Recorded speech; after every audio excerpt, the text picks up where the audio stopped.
Nous avons déjà vu un groupe de cellules immunitaires ayant des rôles différents, dont les macrophages, les lymphocytes B et T. On peut donc se demander s'il existe une relation entre les différentes cellules immunitaires, c'est-à-dire s'il existe une coopération entre les différentes cellules pour éliminer l'antigène. Voyons cela à travers l'exercice intégré suivant. Pour savoir s'il existe une coopération entre différentes cellules immunitaires, on analyse les résultats des expériences de Mosier sur les milieux de culture de lymphocytes, B et T, avec un antigène, GRM, globule rouge du mouton, voir tableau.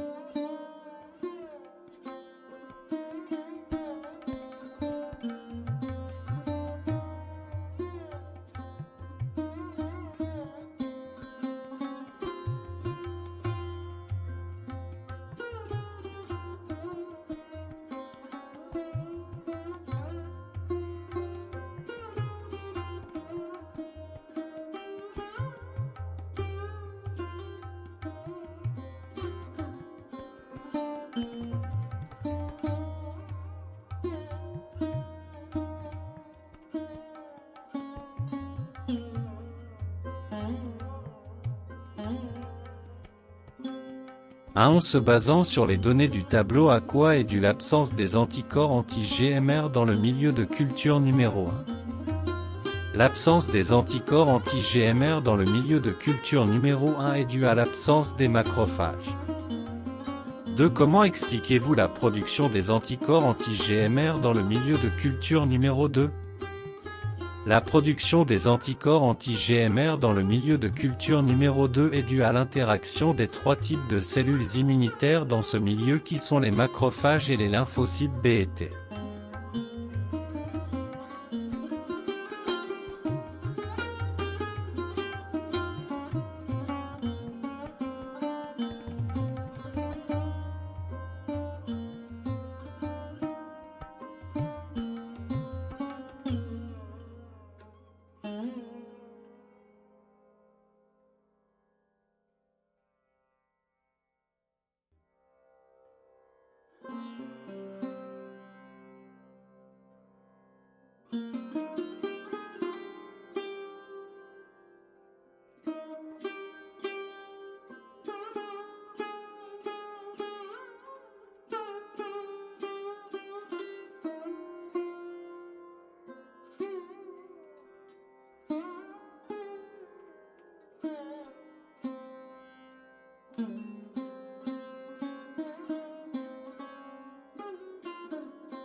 À quoi est due l'absence de production d'anticorps anti-GMR dans le milieu de culture N3?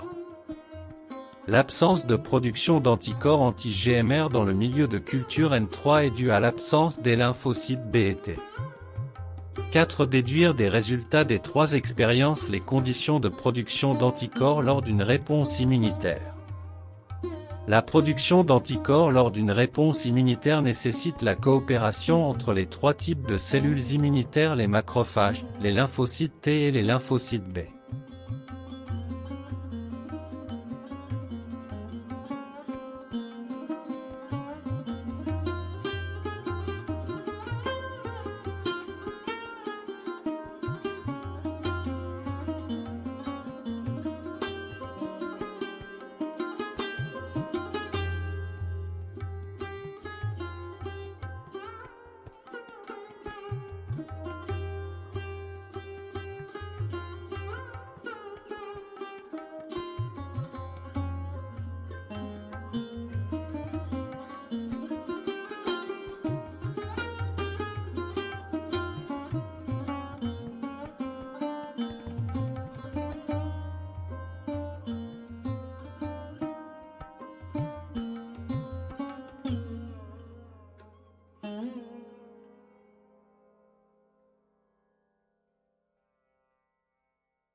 Conclusion.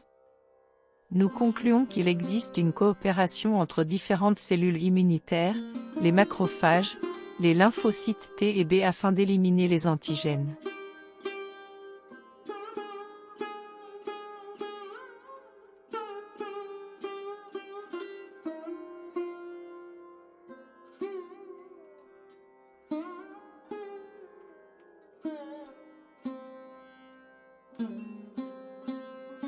Mais quelle est la nature de la coopération entre les différentes cellules immunitaires? Découvrons la nature de cette coopération cellulaire à travers le schéma suivant.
Analysez le schéma et dégagez la nature de la coopération existant entre les macrophages, les LT4, les T8 et les LB.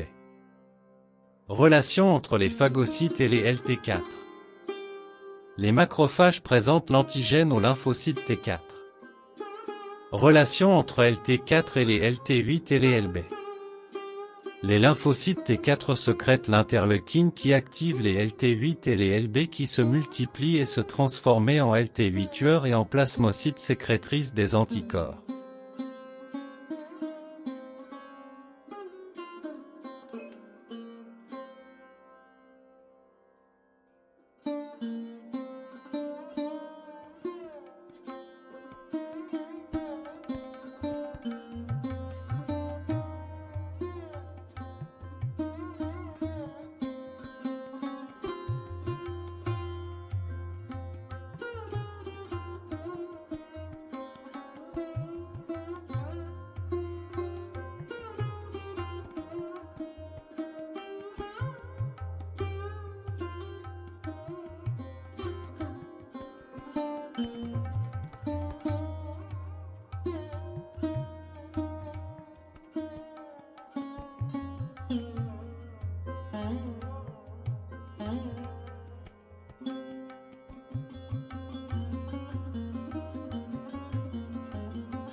Conclusion, la réponse immunitaire nécessite donc une coopération entre les macrophages, les lymphocytes T, T4 et T8, et les lymphocytes B. Les lymphocytes T4, ou les lymphocytes TLPRTH, sont des lymphocytes T auxiliaires qui jouent un rôle essentiel dans les réponses immunitaires. Elles deviennent actives après la fixation de l'antigène puis elles sécrètent des substances chimiques comme l'interleukine nécessaire à l'activation des autres cellules immunitaires comme les macrophages, les lymphocytes T et B pour produire des anticorps. C'est la coopération cellulaire.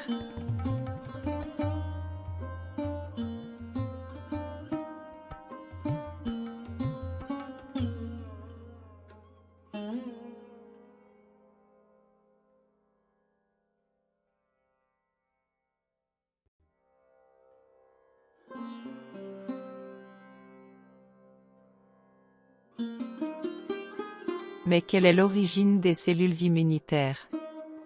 Les cellules souches de la moelle rouge des os sont à l'origine de plusieurs lignées cellulaires qui donnent naissance aux différents types de leucocytes du sang, de la lymphe et des tissus. Et quels sont les constituants du système immunitaire? Le système immunitaire est l'ensemble d'organes lymphoïdes, tissus, cellules et molécules assurant l'immunité de l'organisme. Les organes lymphoïdes est l'ensemble des organes au niveau desquels se forment ou se regroupent les cellules immunitaires.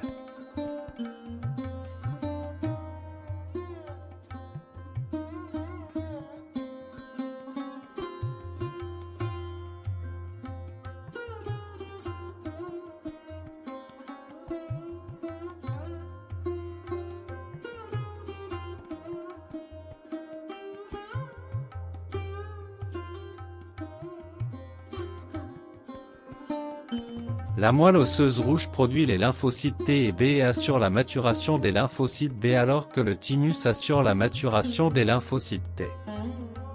Les organes lymphoïdes périphériques sont les lieux de stockage et de rencontre des cellules immunitaires avec les micro-organismes pathogènes.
Nous pouvons maintenant résoudre la situation problème. Nous possédons un système immunitaire sophistiqué qui a recours à plusieurs mécanismes pour lutter contre les infections, comme la production d'anticorps, la phagocytose et l'activation des cellules T et B. Par conséquent, certaines maladies infectieuses peuvent être guéries même si nous n'utilisons pas de médicaments.